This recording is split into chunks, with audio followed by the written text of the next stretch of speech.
Welcome back. Welcome back to the Kovacs Report. It is a huge week for Spidey fans. I think we have four Spidey books out on the same day. Woo, it was hard work, I tell you. It was hard work. But we are going to take a look at JMS's The Amazing Spider-Man Torn. Yes, issue 2. Now, I didn't really enjoy number 1. I thought it was a bit meh. I think that's the term all the kids are using. It was a bit mid, basically. But issue 2 has a few surprises, actually. And it is a lot better. So we are going to go through it page by page. There will be spoilers, so do read the book beforehand. If you don't want it spoilt, like the video if you can, and definitely hit that subscribe button. I'm trying to hit 2,000 subscribers, which for me is huge. I know it pales in comparison to all the other bigger comic book channels. But, you know, baby steps. Hopefully I'm getting better and better at each review and rant video. I've been doing a few of those lately. But let's talk about Torn. So let's read the previously on bit because that will help catch up easier. So Peter Parker is your average college student if your average college student was also the web-slinging superhero Spider-Man. Now, his efforts to balance the two were recently foiled by Evangeline, a nefarious agent who broke into the Empire State University library, killing 2 people. Spidey tried to stop her from stealing a mystical book known as the Proteus Maleficarium, but during their tussle, Evangeline accidentally bled on the book. The book erupted with energy and turned her into a monster. Now, after Evangeline flew off with her leathery wings, Spidey has to unravel the mystery of this book before anyone else gets hurt. Yes, the artist here is Pere Pérez. And like I say, it's J. Michael Straczynski putting the pen to paper. So, we start off at a bagel shop, okay? And the young boy here is talking to his uncle who owns the shop, and he's talking about bagels and all the different people that come in, and all they care about is getting their food and leaving. He says, you know what? He's like, get that, Uncle Milt, but the customers are out front. Why are you going out the back with a bag of bagels? And that's because it's a special delivery. As we see a little web, whip down and take the bagels. And of course, Spidey doesn't have to pay because, of course, Spidey did something great and he helped out this man here, and his money's no good. So we start off there. Now, Spidey's on this top of this building with this book, okay, and he's having his bagel and his coffee. He's trying to figure out what this book is all about. Why is it so dangerous? Okay, and it's written in German, and he doesn't speak German, so he needs to find somebody that can translate it so he can figure out what the hell is going on. He now has this winged, terrible monster floating around, which is probably going to cause some havoc, and he needs to put a stop to it. So the clues hopefully lie inside this book. Now, we jump to this chappie here talking to his cat. Yes. Now, there seems to be a pattern with JMS dialogue and stories lately. I did mention it in the 1776 issue 1 review as well, where he tries to instill this comedy, and it just falls flat for me. Okay, you're going to tell me that I don't have a sense of humor or something, but it really, really is poor. I mean, let's be honest. Let's really be honest with ourselves and say, did we laugh out loud when we read this? Because I certainly didn't. I mean, I will read it to you. It says, so, what would you like for breakfast, There's still some beluga caviar from Peterosia in the fridge. I'll never forget the first time you tried the beluga. Little kitty saw God, didn't he? And the cat goes, "Mrumph. Oh, look, there's a bird. We don't often see birds this high up. Do you see the bird, Mr. Big Eyes? What kind of bird do you think it is? Falcon, eagle. What is it, Mr. Big?" And then Evangeline crashes through the window. So this must be this very, very rich billionaire of some kind, millionaire, that had hired her to steal this book, and it's all gone wrong. So she's come back for answers. Anyway, once we get past this sort of terribly flat humor, she wants to know what's going on, and how do I fix it? But she doesn't believe anything he says, of course, because she is enraged. She's, the book you sent me to steal did this to me. Did you know this was going to happen? He's like, no. What the hell did you get me into? And he's like, I don't know. And when she knocks him out, which seems to be a pattern, actually, because he kind of did this to the other guy in the other book. She knocked him out and had to wait, or was it knocked her out? She knocked someone out and had to wait till they woke up, or someone else turned up. Anyway, she even says, shall we see what's in the kitchen, Kitty? It's this weird humor. It just, so infuriating. Anyway, Spidey, he's back at the university, I guess, speaking to this professor, Dr. Dunkel, who happens to speak German. And he's there to say, listen, I need your help. I need your help. And apparently, through this dialogue here, we learn that Spidey's putting a sort of gruff voice on to disguise his voice. Obviously, that's because this is probably one of his professors, and he doesn't want the professor to learn that good old Peter Parker is Spider-Man. Anyway, let's get into it. It says, this book is a clue to a double murder committed here on the campus the other day. It's written in German, and someone in this super-duper world, I'm not allowed to say who, recommended you as an expert. Anyway, he says, leave the book with me. Okay, I'll figure it out. But before he goes, he says to him, why are you speaking that gravelly, guttural, and obviously fake tone of voice? Not that it's actually sort of shown in the dialogue boxes. It just happens to be there. Like, oh, by the way, well, how do we know that was happening? Why didn't he put on the strange voice? Wasn't the dialogue balloon a little bit sort of shaky so it looks like he's, putting on a gravelly voice? Anyway, he explains, he says, don't try to deny it. I'm a linguist and a speech pathologist. I know these things. And Spidey says, it's a superhero thing. He says, have you even gone to the movies in the last 30 years? I sort of paused there for you to laugh at the joke. He says, I can see doing it to intimidate a suspect or when holding a press conference because there might be someone out there who would recognize your voice. But in here, it's just me and you. So why would you conceal your voice unless you thought I might recognize it? He says, and for the record, even concealed, one's speech patterns are as unique as a fingerprint to someone who knows how to read them. So I'm assuming here he's either going to work out he's Peter Parker or this linguistic expert or language fingerprint will come into play somewhere later on.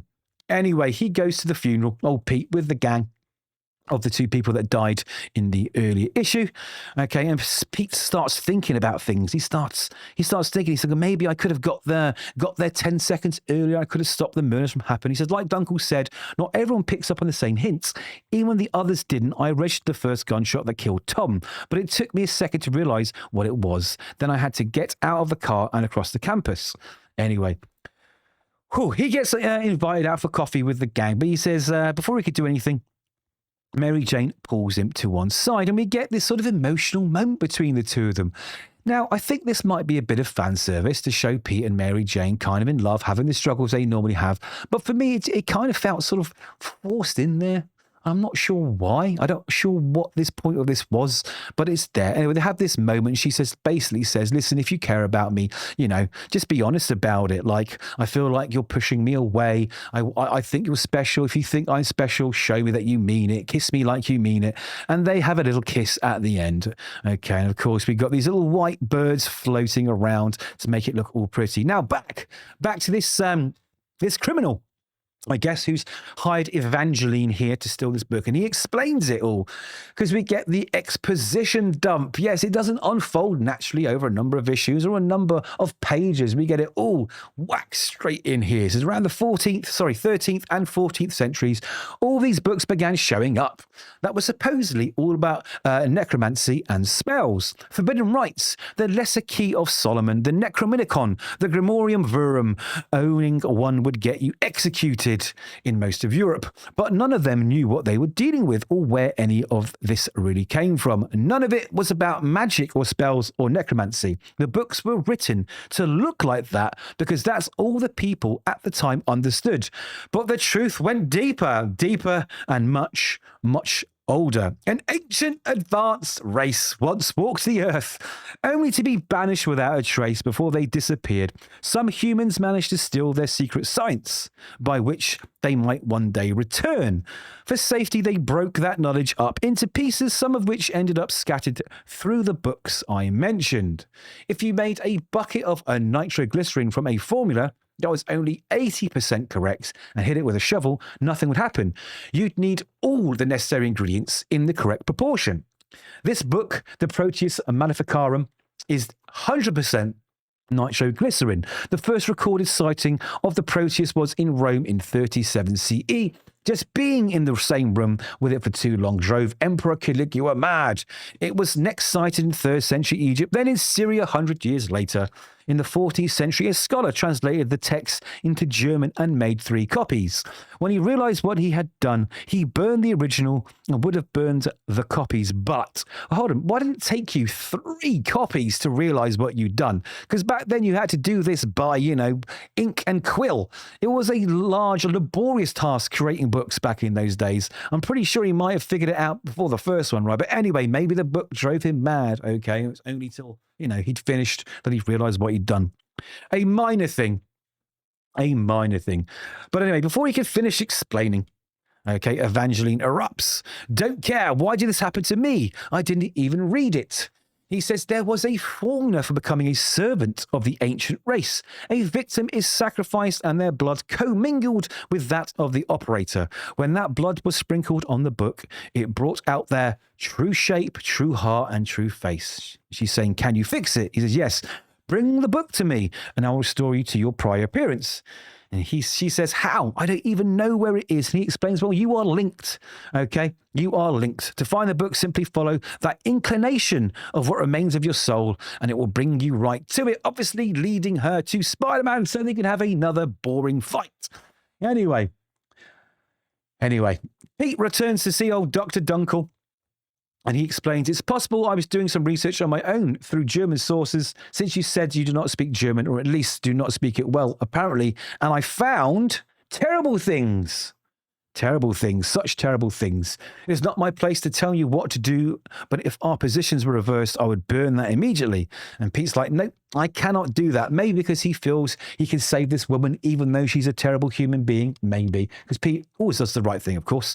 And Dr. Dunkel here says, I hope you're doing the right thing, but I have great doubts. Anyway, she's tracing where this book has traveled to. I guess she's in the office of Dr. Dunkel here, and she's sniffing it out. That's right, she's stiffing out very much like Wolverine. Anyway, we return to Mary Jane and Pete, and they're having a little bit of a little chat, walking through Peen's, maybe going to grab some pizza, having a little joke about pizza and crusts and everything else. But of course, danger is coming as Evangeline has tracked Pete down, attacks, and he throws Mary Jane to the side for safety, and they embrace. They embrace for a fight. But before anything happened, Mary Jane just starts whacking the hell out of Evangeline with a stick that just happened. Oh, not a stick, it's a rake, which happened to be in one of the shops, I take it. Very convenient. There was a, flower shop there with a rake. So she's got this rake, and she's beating the hell like a girl boss out of Evangeline, which I'm not sure that would have happened at that time, because Mary Jane grew as a character and got braver and braver and braver. Well, here we are. Buys Peter some time anyway to regain his senses, and he starts getting into his costume and whipping some webs. And he's like, better run, miss. Catch up with your friend down the street. To Mary Jane, of course, because got to explain where Pete's gone, He says, too late to save Lauren. And that was one of the people that died in issue 1. But this time, it's going to be different. And he jumps into battle with her. To be continued. Oh, there we go. Do you know what? Again, I'm not thrilled. I'm really not thrilled by this book. I did the first review and people told me I was wrong. They're saying, how dare you? JMS is back. Spider-Man's back. Why isn't he writing Amazing Spider-Man? This is the second coming of JMS. Spider-Man is saved. Really? Really? Not really. We've got this exposition heavy about this book, right? Oh, there's some ancient race. Oh, the blood right has turned you into its servant. Okay, to return to your former self, you need the book back. We shoehorned in Mary Jane becoming the love interest of Pete, a little bit stronger, their struggles. And it's just a little bit boring because at the end of the day, who gives a flying shit about Evangeline? I don't. She's not a compelling villain. It's just been thrown in there with this convoluted story about some mystical book that belonged to potentially aliens, right? It's not fun. It's not fun. Like I say, it's laden down with dialogue. It's laden down with exposition and bad humor. It's not great. It is, however, better than issue 1. I will grant you that because we're kind of getting somewhere. But how long can this drag on? Torn? I am torn. I am torn. I want to love this book because it's Spider-Man. I want to love this book because it's JMS. But I really can't. I really, really can't. It was hard work yet again. So there we have it. There we have it. It seems to me that not many people can get Spider-Man right these days. Am I being picky? Maybe. Is it because, I prefer the older stuff? Maybe. But really, if we look at this objectively, it's not up to scratch. Put it next to some other previous great runs, and it will be your second choice every single time. Anyway, those are my thoughts. Those are my thoughts. Do let me know yours. Like the video if you can, and please do hit subscribe. I really would appreciate it. So take care, read more comics, and we'll see you soon.